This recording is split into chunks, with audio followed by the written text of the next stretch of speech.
প্যাকিংয়ের কাছে সারা পশ্চিমবঙ্গে কিন্তু প্রচুর লোক নিয়োগ হচ্ছে। এখানে আপনি আপনার যোগ্যতা অনুযায়ী বিভিন্ন পোস্টের জন্য অ্যাপ্লাই করতে পারবেন।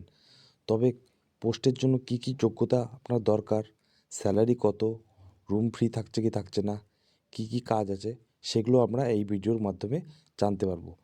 বন্ধুরা, যারা যারা আমার চ্যানেলটি সাবস্ক্রাইব করোনি তারা এক্ষুনি জব আপডেট পাওয়ার জন্য চ্যানেলটি সাবস্ক্রাইব করে নাও। তো চলো দেখা যাক কী কী জব আছে এখন এই মুহূর্তে।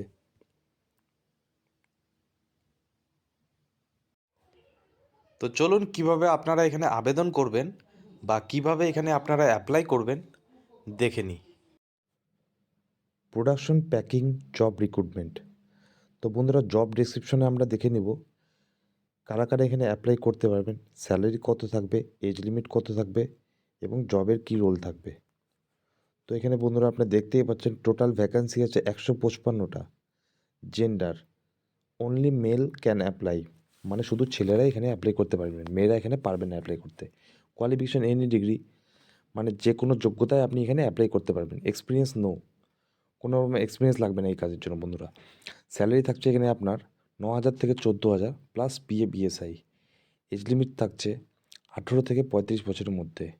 35 বছরের ঊর্ধ্বে বা 18 বছরের কম এখানে আপনি অ্যাপ্লাই করতে পারবেন না। ডিউটি টাইম থাকছে 8 থেকে 12 ঘন্টা, 8 ঘন্টা থেকে 12 ঘন্টা ডিউটি টাইম থাকছে এখানে আপনার। Room free, food canteen system, থাকা ফ্রি থাকছে এখানে, খাওয়া দাওয়া আপনার ক্যান্টিন সিস্টেম বা মেস সিস্টেমে এখানে খেতে পারবেন আপনি।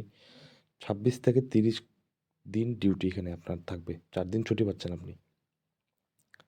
জব রোল, জব রোল কী থাকছে আপনার, কী কী পোস্ট আছে এখানে সেটা আপনি দেখে নিন এখানে।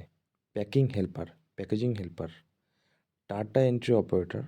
ডাটা এন্ট্রি অপারেটরে কিন্তু বন্ধু মিনিমাম এইচএস পাস লাগবে এবং ফ্যাক্টরি সুপারভাইজারও এইচএস পাস লাগবে। তাছাড়া এখানে লোডিং আনলোডিংয়ের কাজ আছে। জব লোকেশন এখানে আছে কলকাতা, সাউথ 24 পরগনা, হাওড়া, হুগলি, শিলিগুড়ি এক্সেট্রা ইত্যাদি লোকেশনে এই জবটি আপনি করতে পারবেন। স্পট জয়নিং, ডাইরেক্ট জয়নিং আছে এখানে, কোনো রকম ইন্টারভিউ নেই, একদম ডাইরেক্ট আপনি জয়েন করতে পারবেন এখানে। তো বন্ধুরা, বিস্তারিত তথ্য জানতে আপনি আমার মোবাইল নাম্বারে কন্ট্যাক্ট করতে পারেন অথবা মেসেজ করতে পারেন।